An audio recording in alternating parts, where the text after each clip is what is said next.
Yeah, Bess. Get off.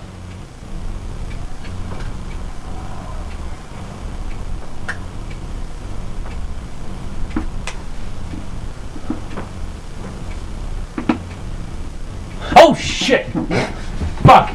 Oh, hi guys. You didn't see that, did you? That was fun.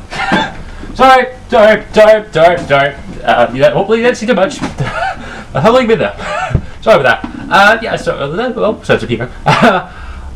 Welcome everyone to another WION review. I'm your host, Scottish Warrior 92, and this WION review, I'm going to be giving my honest review and answer the simple question: is The Witcher 2 Assassin of Kings Enhanced Edition worth it or not? Now this is the promotional edition I have here that I got for winning a contest on the review on thewitcher2.com. Sorry, thewitcher.com/review, in which they give away 1,000 copies of promotional copies of The Witcher 2, and you get to review it. So I get to review this, and I will be submitting this review in the contest to win win some prizes. So hopefully, you never know, I might get lucky. I was lucky enough to win a copy of this, but it's 1 in a 1,000 chance. So keep your fingers crossed, clan. Hopefully I do the review justice and do this game justice. So let's hope and keep my fingers crossed and I do a good review. So let me just get to the overall aspect and talk about the good parts that I like about the game and the bad parts about the game.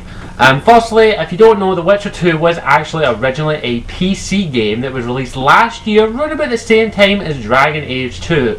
Now, I'd already watched a full playthrough of The Witcher 2 around about that time, and I enjoyed watching the game, and I was actually planning on upgrading my PC over there to actually be able to play The Witcher and The Witcher 2, so I could play the full games on PC. I didn't expect to win this, actually. I never expected to win this, by the way.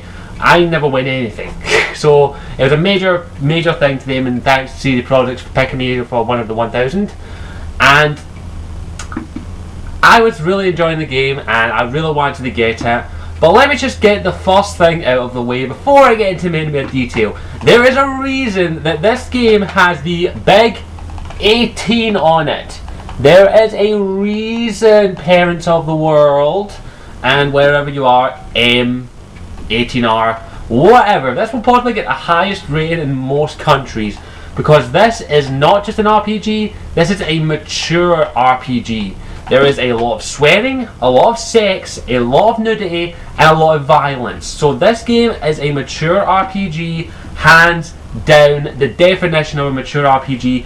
And in my opinion, if you're a parent and you don't want your kids seeing nudity, sex, a lot of profanity, swearing, and other stuff like that, you probably shouldn't get them this game. You may want to do some research on it.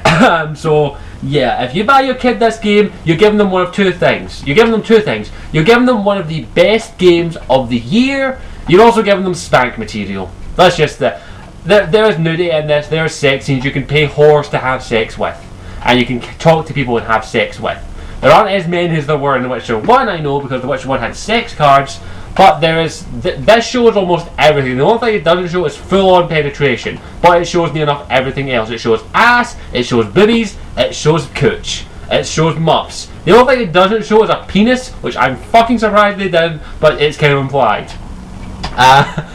And that is why I say, firstly, this is a mature RPG. This is built for a certain audience. This is not built for the casual gamer. And I will say that in emphasis on it. This game is not easy. If you think you're good at RPG games, pick this game up, and this game will not be nice to you. This will not hold your hand. It will fucking take you to the bed, it will rape you, and it will say, hope you enjoyed it. Because this game, not only is it hard, but it's enjoyably hard. The difficulty in normal mode, which is what I played it on, is insanely difficult, but not to the point that it's overly difficult. You can beat the game, you have to think, which I love about it. You actually can't button mash in this game. You can't just take on an entire horde of enemies and expect to get out there unscathed. You have to think. You have to think about what enemy you're going up against. Are you going up against an enemy with shield? Are you going up against an enemy who's tough? Are you going to get up against a big enemy? And you have to think what you have to use, and that's where the different combat styles come into the game. You have a silver sword for monsters, which is just, you equip that when you're fighting monsters, and you have a meteorite sword, which is you fight with humans or non-magical beings. And it's awesome because there's a heavy attack and there's a light attack, and you have to combine those attacks to do more damage. But you'll go up against different types of enemy. You'll go up against standard soldiers, you'll go up against standard monsters, then you'll go up against monsters with shields, you go up against humans with shields, and you have to think, and then you have to combine that with the magic that you have, which is sigils, I think it is, or signs, which each one is this. There's a trap sigil, there's basically a force push sigil, an incinerate sigil, and a shield sigil, and a charm sigil, which allows you to take control of enemies' minds for a short period of time, and they fight on your side. And you have to combine all of these along with the potion system in this game, or the alchemy system. You actually have to read up on the potions and learn the game, or you're not going to last long in this game. I'll say that right now. You have to combine all aspects of the gameplay to stand a fighting fucking chance, because this game does not hold your hand. It gives you a tutorial, it tells you what to do, and you better fucking do it and read everything you can, or you are fucked. This game will not hold your hand. The Witcher will not hold your hand. He will throw you in, tits first, ass first, dick first. He'll throw you naked into a pit full of monsters and give you a silver dagger, and you have to fight them off and kill them.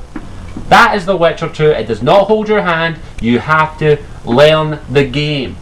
And that's not only in the combat, you actually have to learn the game's story as well. Not only read up on the characters that you meet in your journal, but listen to what they say. Because the story is not black and white. The story is not black and white. There's no good side, there's no evil side. There is grey. There is grey in this game. You have to read up on the characters, like read up on Vernon Roach, read up on Yorvith, read up on Vess, read up on all of the characters that you meet in the game in your journal, so you can understand why they do what they do, but at the same time go, like, what one do I trust more? And that is really interesting. I really enjoyed the story of this game. It was gripping, it was intelligent, it was a political story. That's another thing I have to say. This has no clear line what's good and evil. You basically have to go with your gut sometimes, or go with what one you think's more logical. Do you go with, for example, one of the first major choices that you have to make is, do you go with Roach, who is a soldier who risked his own life to save you, who is kind of racist, though I will say that, and he's a little racist. Emphasis on the little. And there's also Yorvith, who is the leader of the rebellion, who basically, he explains his motives. He just wants a world where humans, elves and dwarves can live in peace together. Even though he has massacred hundreds if not thousands of humans, and abruptly mentions and insults them in racist terms. But I went with a rebellion, of course, because I'm Scottish. We rebel. But it's really interesting. The choices that you make in the game do affect the story on a major scale. So much so that with whatever side you choose to go with will give you completely different missions. They'll be overall the same, but they'll give you different sides of the view. You'll see it from one side and then you'll want to see it from the other. And that's what adds to the replay value of this game, which is high for me. Because not only do you want to go back and see what happens if I done this. What happens if I done this? What happens if this happened? What if I chose this over this? What if I had said this here and this over here? Which is really well done. The story is absolutely amazing and very well done. Major props to CD Projekt for this. They not only made a great story and great gameplay, they made a great game. It is an absolute brilliant game. The story is absolutely fantastic. I loved every bit of it. Every point in the story has a point, and you have to listen to what is being said. You can't skip through text. If you skip through text, you're going to be like, what the fuck just happened? And you'll have to read up on the areas that you're in, the characters you talk to, what are their motivations, and things like that, which is really interesting to me. And it's really a political story. You have to actually listen to what's happening and go, like, what happened here? Why is he like this? Why is he like that? Things like that really interest me, and I enjoyed every minute of it.